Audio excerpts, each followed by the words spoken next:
É som de preto, de favelado, mas quando toca, ninguém fica parado. O trecho da música de Amilcar e Chocolate nos ajuda a entender que espaço o funk ocupa hoje no cenário da música e na sociedade brasileira. Mas ainda há quem questione o conteúdo de algumas letras e a legitimidade do funk como movimento cultural, lançando um estigma sobre ele e quem o produz. O que vem à sua cabeça quando você pensa em funk? Afinal, funk é ou não é cultura? Eu escuto bastante funk, eu acho que é uma expressão cultural também, né? Respeito, não costumo ouvir, né? Eu gosto de funk particularmente, né? Mas anos atrás com certeza era bem melhor. Funk é tudo de ruim, tudo que tu bota uma bola assim, sabe, bola que tu joga de futebol, é tudo de ruim, tu joga assim e explode. Particularmente eu curto, algumas músicas têm o meu conceito, outras eu já separo. Ah, cara, não é minha praia, meu velho, eu não curto, meu. Pode crer, eu adoro funk demais. Eu gosto bastante. Eu acho que é um ritmo que bota a galera pra se mexer, assim, de certa forma. Eu acho que a grande maioria tem um poder assim de atingir a classe mais nobre, mais pobre, né? Você dá vontade de dançar, bastante. É só ostentação, é só muito funk, assim, apoia a bandidagem. E muita gente já falou que o funk não é uma cultura, não é tipo, funk, todo mundo escuta, meu Deus, sabe? Pra mim agora, eu acho que com certeza é uma cultura. Eu acho que é cultura, com certeza é cultura, é expressão de uma cultura, de um povo. Não é cultura. Eu acho que é cultura. Não é cultura. Não de hoje em dia, pelo menos. De anos atrás até podia ser. Já fui no baile funk da Tuca e já fui em vários outros funk.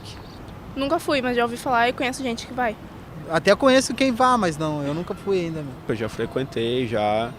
E é um local que se tem uma diversidade também. Nunca fui, mas já ouvi falar, muita gente vai, minhas amigas até já me convidaram pra ir, mas eu não tenho coragem de ir porque eu tenho meio que medo, entendeu? Porque como é na Tuca, daí eu tenho medo de ir de lá, no caso. Nessa edição do Pesquisa em Pauta, conversamos com Pedro Acosta da Rosa, doutorando em música pela URGS, que defendeu a dissertação Bailes, Festas, Reuniões Dançantes, Trampos, Montagens e Patifagens, uma etnografia musical no Campo da Tuca, a capital do funk no sul do país. Nela, ele parte do Campo da Tuca, comunidade da zona leste de Porto Alegre, e do seu famoso baile funk, para falar sobre como o gênero musical pode estabelecer relações de encontro, bem como ser utilizado como instrumento de afirmação e luta por espaço. Confira. Primeiramente, Pedro, eu quero agradecer a tua presença aqui e a tua disponibilidade em ceder essa entrevista por Pesquisa em Pauta. Eu queria que tu começasse falando um pouquinho sobre a tua trajetória acadêmica. Eu comecei em 2009, né? Fiz o meu curso de licenciatura em música no Centro Universitário Metodista, né? Aqui em Porto Alegre. Comecei o curso em 2009, terminei em 2011, né? Foram 3 anos de preparação, né? E para entender como funcionava essa música, como que era como que a música, já por uma tradição, já foi parte da tradição da música popular em Porto Alegre, eu vi a necessidade de uma formação, né, acadêmica em música. E daí lá no IPA se abriu um curso que possibilitava para essas pessoas, principalmente vindas de outros grupos que não fazem parte da tradição da música erudita, né, poder desenvolver, poder ter uma formação de licenciatura. Em 2014, daí eu faço o curso para etnomusicologia, aqui na URGS, né, o concurso, sob a orientação do professor Reginaldo Gil Braga, que foi uma pessoa que abriu as portas assim, para mim, né, no mundo acadêmico, já tinha uma trajetória nas questões relacionadas ao batuque, aqui em Porto Alegre, foi um dos primeiros estudiosos a estudar o batuque a partir da perspectiva etnomusicológica. Então aquilo para mim já me colocou já dentro de uma tradição no qual eu já fazia parte, né? E aí no ano passado, né, esse ano na verdade, no início de fevereiro, a gente defendeu a tese sobre baile, trampos, montagens e patifagens no Campo da Tuca. Então na verdade, para falar, né, da minha trajetória, também preciso falar que eu também vim de movimentos sociais. Então antes de entrar na universidade, eu fui objeto, né, entre aspas, de projetos sociais na cidade de Porto Alegre. Então participei de oficinas de música, do projeto da descentralização da cultura, fui depois oficineiro desse mesmo projeto, participei dos projetos dos Pontos de Cultura em 2006, logo que foi lançado, né, pelo governo federal, na época o governo do ex-presidente Lula, né, e foi ali eu fui sendo formado para aquilo realmente que eu queria e me interessava nas questões culturais principalmente. Pedro, o funk é um gênero musical normalmente associado pelo senso comum à violência, ao consumo de drogas, à criminalidade, bem como as comunidades periféricas onde ele se insere. Por que uma etnografia musical centrada no funk e no baile da Tuca? Bom, essa ideia ela surgiu, né, principalmente em razão disso que eu te falei, do meu convívio, né, com jovens em projetos sociais aqui em Porto Alegre. Então, na medida que eu conversava com jovens, eu como vinha, né, de uma cultura principalmente em que o samba era um elemento central lá na Tuca, né, na década no final da década de 90, início de 2000, que nem eu relato no trabalho, para mim eu fui percebendo que o cenário da Tuca em relação à música também ia se modificando, né? Os jovens, as pessoas jovens, no caso, a minha geração já não estava mais tão interessada e nem os jovens estavam tão interessados pelas músicas de pagode e tal. E o funk surgia como um elemento importante. E eu, na verdade, fui percebendo isso muito mais por fora, né, a partir desses trabalhos que eu desenvolvi em projetos sociais. E aí eu fui percebendo e vendo também a minha dificuldade em conversar com os jovens em relação àquela música que eu estava ouvindo. E na época eram músicas que as pessoas chamavam de proibidões, na época era música que tinha realmente essa questão que o funk sempre procurou tratar e enfrentar ela. E eu percebia nos jovens essa necessidade. Então, quando eu falava com os jovens nos projetos sociais, eles falavam da Tuca. Eu conversava com as pessoas mais antigas da Tuca, porque o baile e tal. Então, tudo girava em torno do baile, né? Quando comecei no meio acadêmico, também algumas pessoas tinham conhecimento em relação da existência do baile. Quem ama o baile da Tuca, por favor, levante a mão. Os invejosos têm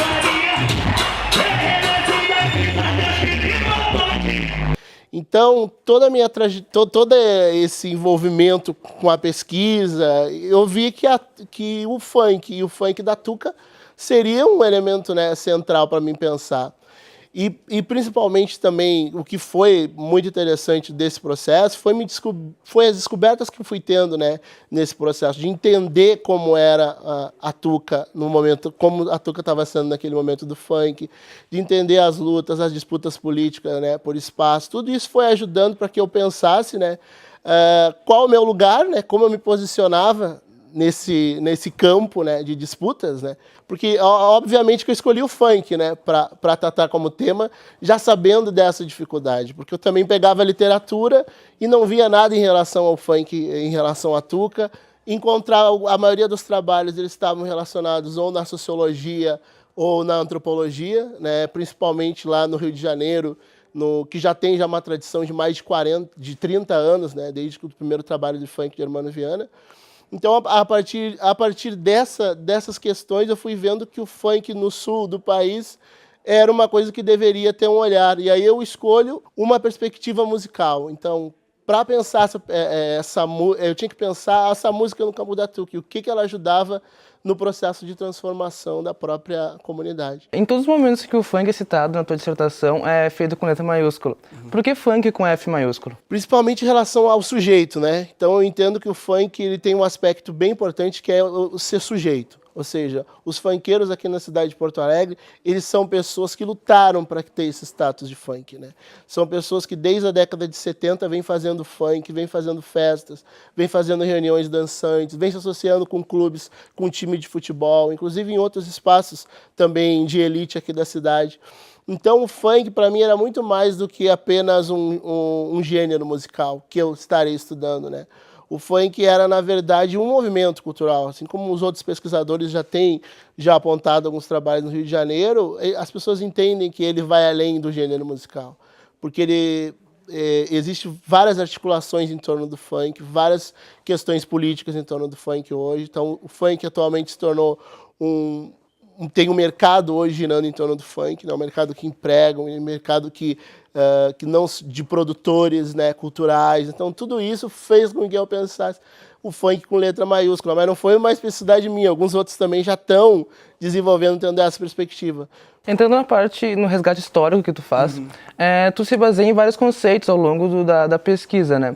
E dois conceitos chamam a atenção, que é o conceito de quilombismo e diáspora. O que são esses conceitos? O que eles dizem?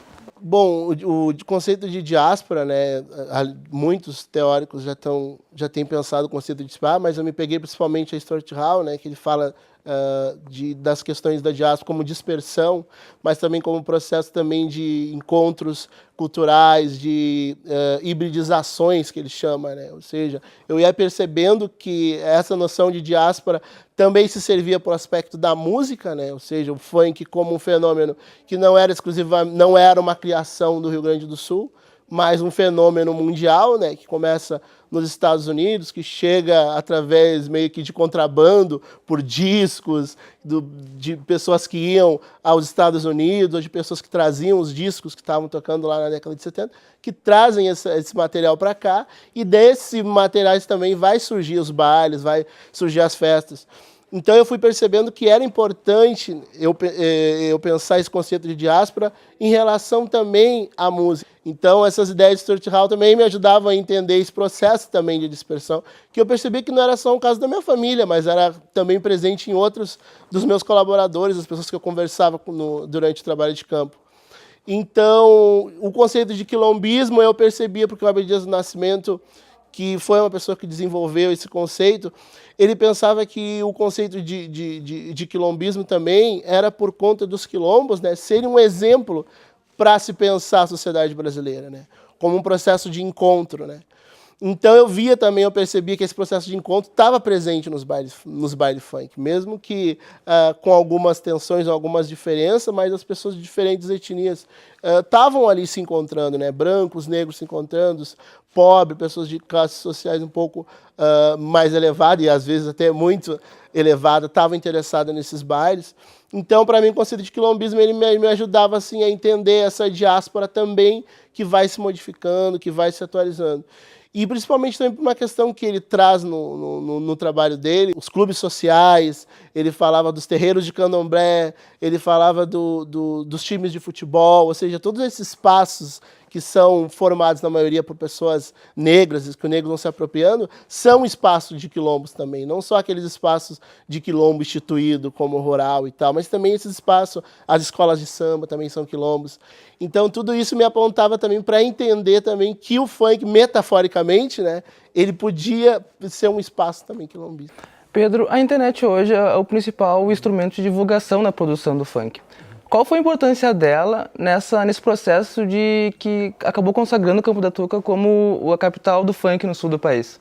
Bom, essa ideia de capital do funk foi uma construção deles, né? Deles próprios. Eu acredito que foi num começo que eles precisavam se identificar, né, como alguma coisa. E justamente por conta dos próprios funkeiros, que começavam a transitar pela cidade, que, por exemplo, o MC Betinho, que foi o primeiro MC de funk do Campo da Tuca, quando eu estava conversando com ele, ele disse, pô, a primeira vez que a gente teve contato com a internet era numa lan house. E aí eu comecei a fazer contato com os artistas do Rio de Janeiro pela lan house, falar para eles das músicas, pedir para eles me mandarem algumas músicas que eles tinham.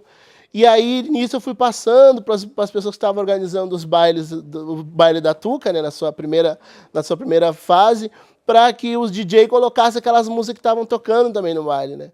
E aí, o que acontece hoje, isso criou uma dimensão muito maior do que era há algum tempo atrás, né? Hoje você tem ferramentas muito mais eficientes de contatos, de trocas, de informações, de músicas. Você tem também vídeos, isso foi uma coisa que os funkeiros também me falavam, o DJ Keke, por exemplo, que é o DJ do baile funk, me falava que todo o conhecimento que ele adquiriu foi da internet. Então a internet foi uma formadora para ele, né? Então ele não aprendeu num curso de música, ele não aprendeu em qualquer outro espaço. Não, foi a internet, foi olhando o vídeo, foi tendo acesso. No final da dissertação, tu fala que percebeu que não era tão nativo quanto tu imaginava. Como foi esse processo de estudar a história e a música do teu lugar de origem e o que foi mais marcante nisso? Bom, foi mais marcante foi entender que o funk ele ajuda a gente ele me ajudou, no caso, a dar a volta por cima, né? Que é uma coisa também que muitos falam em relação ao samba. E eu percebia na trajetória desses jovens esse constante dar a volta por cima, né? Porque como você falou no começo, o funk também tem muito de preconceito, né? Então, cada vez que o funk é associado à criminalidade, cada vez que o funk é associado à violência, isso tem impacto na vida dos jovens funkeiros, né? Daquelas pessoas que estão fazendo bailes, fazendo festa em Porto Alegre. E pela trajetória deles, eu percebi que eles não desistiam daquilo ali, né? Eles não desistiam do sonho deles de cantar, do desejo deles de tocar. Eles não viam, eles acabaram percebendo que muito mais do que ganhar dinheiro, né? Que muitos deles ganham muito pouco, né? Em relação a outros artistas que vêm de Rio e São Paulo para cá, para Porto Alegre. Eles não deixam de fazer a música, eles não deixam de fazer aquilo que eles gostam e aquilo que eles têm interesse. Então isso foi uma grande lição, né, que o trabalho etnográfico também, que a etnografia também se propôs, né, a fazer, e principalmente na questão a importância de se pensar a música no contexto, no espaço, no tempo, né? E também como que a gente era afetado, como que a gente era impactado pelas coisas que aconteciam no campo, né?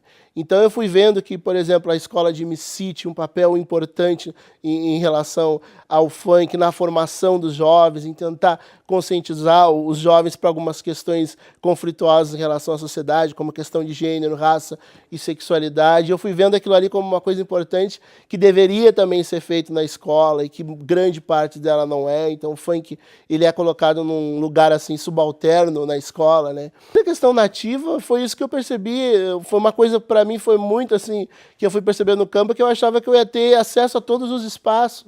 E aí por quê? Porque eu era morador do Campo da Tuca.